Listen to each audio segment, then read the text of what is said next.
Hello, welcome to our YouTube class. In this video, I shall be talking you about the Revolt of 1857, which is the first chapter of your history book.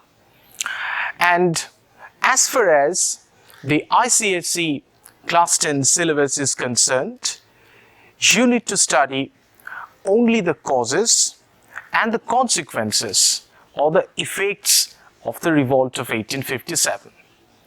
And as I am teaching specifically for the ICSE student, so I shall stick to the ICSE syllabus of this chapter. So I will be talking about the very basics of this chapter, that is the Revolt of 1857. Now, Revolt of 1857 is also known as the Sepoy Mutiny. Sepoy means soldiers. As this war was initiated or started by the Indian soldiers, hence it is known as the Sepoy Mutiny. And this is the first time that the Indians were united to fight against a foreign rule. That is why this is also known as the First War of India's Independence. Now, as for the causes of the Revolt of 1857, these are broadly categorized into political cause, economic cause, social and religious cause, and the military causes. So first of all, I'll be telling you about the political causes. Among the political causes, there are several policies that the British had introduced into India, which developed a sense of resentment among the Indians. The first was the doctrine of lapse. Doctrine of lapse was introduced into India by Lord Dalhousie, who was the Governor General of India from 1848 to 1856. What was there in the doctrine of lapse? Now, according to the doctrine of lapse, any Indian ruler who had no natural heir, who had no biological son of his own, a male heir, or a male successor, after his death, his kingdom would be incorporated or included into British territory. So any Indian king, any Indian ruler who had no biological son of his own, who had left no male successor, after his death, his kingdom would be included into British territory. And no adopted son could inherit his father's kingdom. So Nana Sahib, who was the adopted son of Baji Rao, could not become the Peshwa due to the doctrine of lapse. So many Indian kingdoms were lost to the British due to this policy of doctrine of lapse. So the Indians who were affected, especially the adopted sons who were affected by these policies, they took arms against the British. And by applying the doctrine of lapse, the British had captured many provinces in India, including Satara, Sambhalpur, Udaipur, Jhansi, etc. So this was a very important factor for the outbreak of the Revolt of 1857. The next is the subsidiary alliance. Subsidiary alliance was introduced in India by Lord Wellesley. Although the term subsidiary alliance was first coined by French Governor Dupleix, but it was introduced in India by Lord Wellesley. And according to the terms of subsidiary alliance, any Indian ruler who had entered into an alliance, that means political friendship, with the British, he would not be able to form any alliance with any other European superpower country. And that Indian province or that Indian kingdom would be protected by the British Army from foreign attack or national revolt. But in return, the Indian ruler had to bear the cost or expenses of military maintenance of the British Army. And the Indian ruler were barred from having his own army in his territory. So it was very critical. If any Indian ruler went into the subsidiary alliance, he would not be able to have his own army in his territory, and he would not be able to form any alliance with any other foreign powers. So by applying subsidiary alliance, the British had virtually crippled the Indian state. The Indian ruler had virtually lost his sovereignty, who had entered into this alliance. And the first Indian state to have entered into subsidiary alliance was the Nizam of Hyderabad. And after that, Mysore also went into this treaty. Then Tanjore went into this treaty. Peshwa went into this treaty. So many other provinces of India were incorporated into British territory or lost their sovereignty due to entering into subsidiary alliance. So subsidiary alliance, which was introduced into India by Lord Wellesley, robbed the sovereignty of the Indian rulers. Next, the British also introduced several policies. They also captured Indian provinces by the policy of misgovernance. Awadh was captured by this policy. The British showed that, or the British told that Awadh, in Awadh there was no governance. There was complete breakdown of law and order in Awadh. So Awadh was captured by the British by the policy of misgovernance. And many soldiers who were working under the ruler of Awadh, they became unemployed. So these three are the main political causes. Plus, the British also insulted the Indian rulers.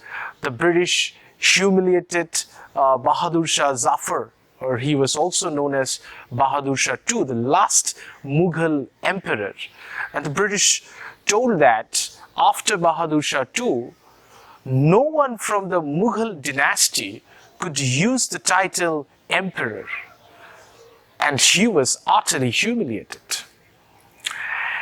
And the landlords, those who owned lands, who had no written deeds of their lands, so those who had no written deeds of their lands, they also lost their territory.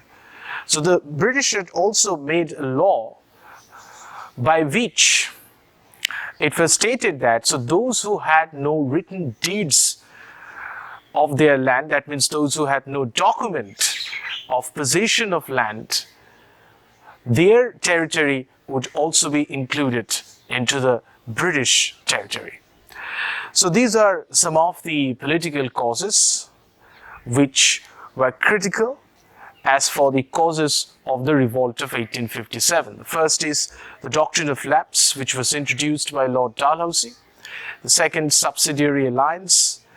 And the British also captured Awadh by the policy of misgovernance.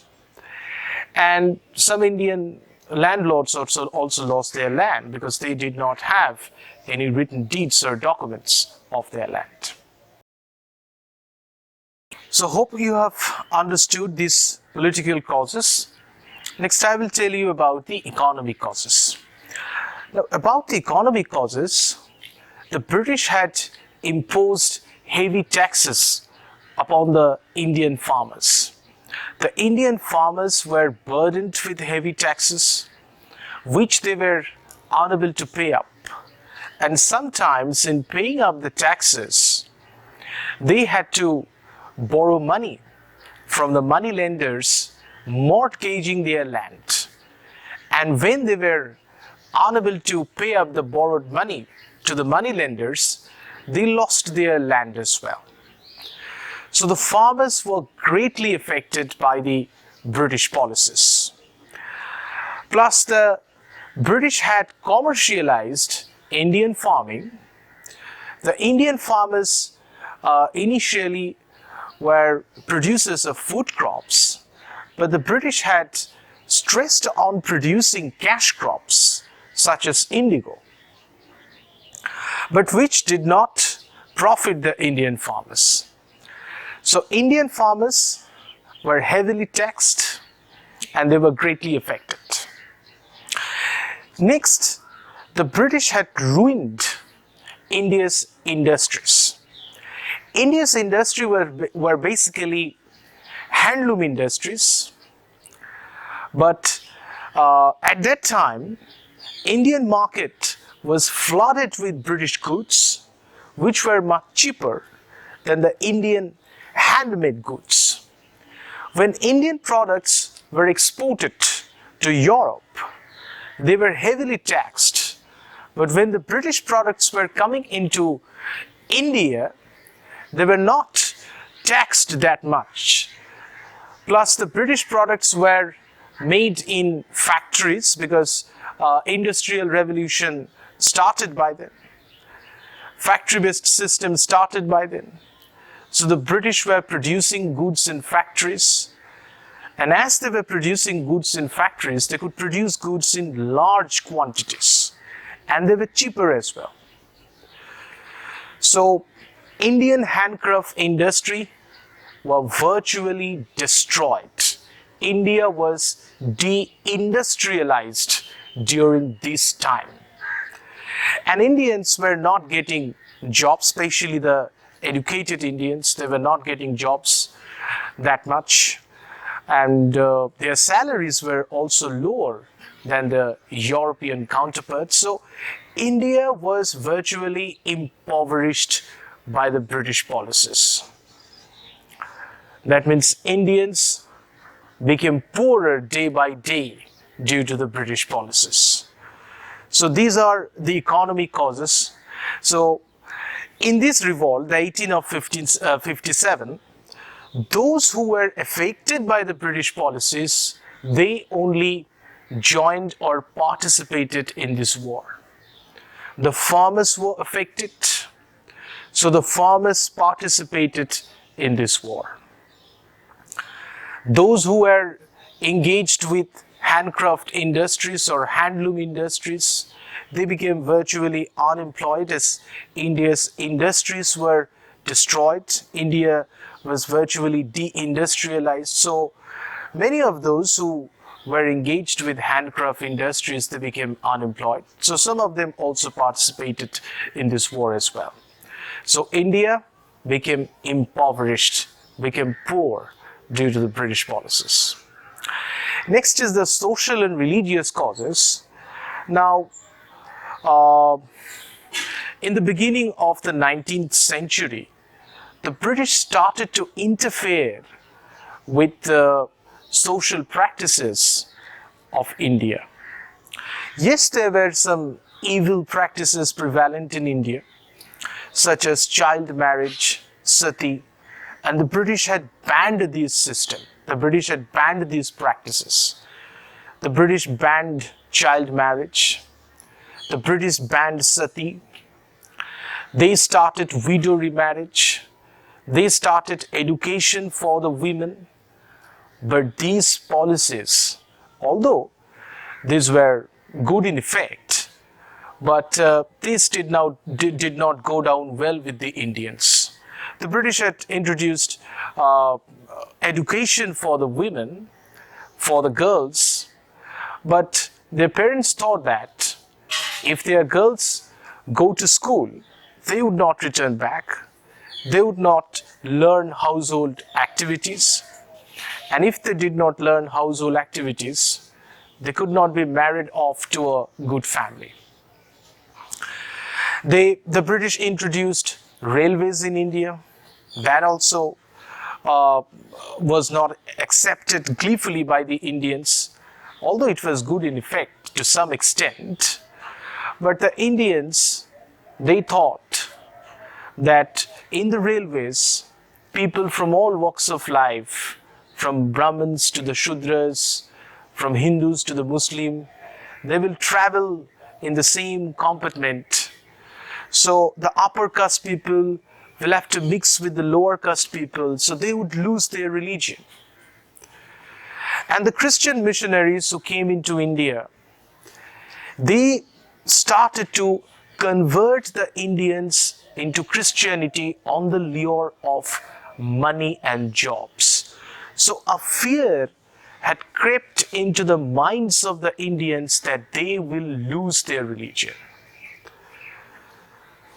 The British interfered with the social practices, they interfered with the religious practices, they hurt the religious sentiments of the Indians, plus racial discrimination was also going on.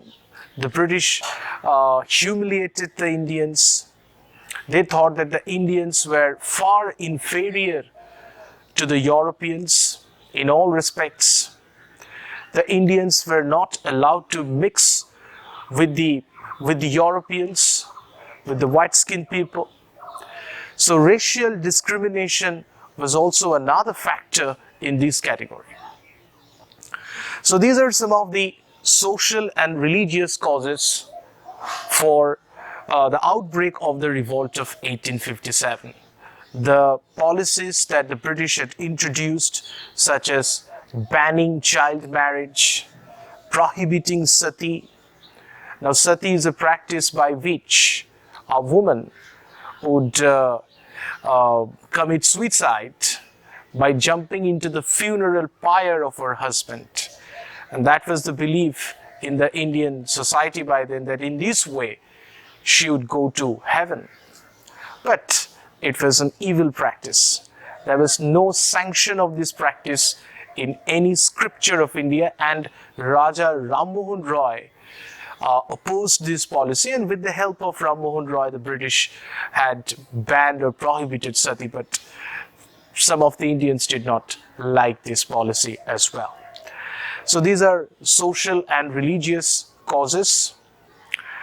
And next is the military cause. It is very vital as for the causes of the outbreak of revolt of 1857, because it was the Indian soldiers who had started or initiated this revolt. How were the soldiers affected by the British policies? The soldiers, the Indian soldiers, were basically from the families of Indian farmers. So any policies introduced by the British that affected the Indian farmers developed resentment among the Indian soldiers. Plus, the Indian soldiers were given lower salaries than their European counterparts. They were virtually humiliated. And the Indian soldiers were stationed in far-off places, the places that are riot-ravaged. And they were to travel those places by sea, and there was a belief among the Indians that going by the sea, you would lose your religion. The British had hurt the sentiments of the Indian soldiers in the ways that the the Muslims and the Sheikhs, they sport long beard, but the soldiers were not allowed to have long beard. Plus, the main issue or the main problem with the Indian soldier was the introduction of the Enfield rifle. The British had introduced Enfield rifle, and it was rumored that the cartridges or the bullets that were loaded into the rifle were greased with either cow or pig fat. Now, before the bullet being loaded into the rifle were to be bitten off by the soldiers, and it was rumored that the bullets or the cartridges were greased or wrapped with cow or pig fat. And those who were Hindus, by their religion, they are prohibited to eat beef. So they would not touch beef. And the Muslim soldiers, they did not like this, because by their religion they are not allowed to touch pig flesh, because pig is thought to be a very unclean animal. So the cartridges that were rumored to be greased or wrapped up with cow or pig fat had to be bitten off before loading them into the rifle. But the Indian soldiers were not prepared to do this. They were not willing to do this because it hurt their religious sentiment. And this thing, the issue of Enfield rifle, this is also the immediate cause of the revolt of 1857. So these are some of the causes for the outbreak of revolt of 1857. Now, I will tell you when this war actually occurred, when this war actually started. Now, on 29th March 1857, Mongol Pandey from Barrackpur in West Bengal was tried and executed. He was killed because he went against his officers, he attacked his officers, because he was not willing. He was a Brahmin by religion, by caste, in fact. So he would never touch or bite off a bullet that was greased with cow fat. So he attacked his officers. And as a result, he was arrested, he was tried, and he was executed. That means he was killed. And then, on 24th April, almost all the Indian soldiers, they refused to accept or used Enfield rifle. Because in the Enfield rifle, the bullets that were to be lodged or loaded were greased with cow fat or pig fat. And then on 9th May, 85 soldiers were arrested and imprisoned. That means they were put to jail. 10th May 1857, it was Sunday. It was Sunday, and it was a holiday for majority of the European soldiers. The European soldiers were off duty on that day. And the resentment that was brewing, that was growing among the Indian soldiers, it found an expression on that day. The Indian soldiers were waiting for an opportunity to strike a revolt. And the Indian soldiers, they got their inspiration for starting the revolt from Mongol Pandey. So on 10th May 1857, this revolt actually started in Meerut in Uttar Pradesh. So 10th May 1857, it was a Sunday, and the British officers were preparing to go to church. A Sunday is considered to be a holiday in Christianity. and the British officers were mostly preparing to go to church. Most of the Europeans were off duty on that day, and the Indian soldiers chose that day as their striking of revolt. And the soldiers who were arrested on 9th May, they broke open the jails, released those soldiers, and started the revolt.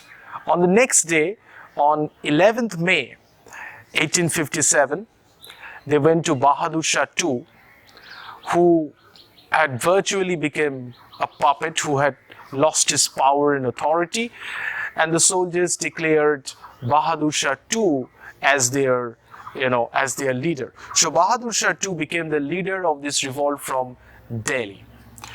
There were many leaders. From Jhansi, it was Rani Lakshmibai. From Kanpur, it was Nana Sahib.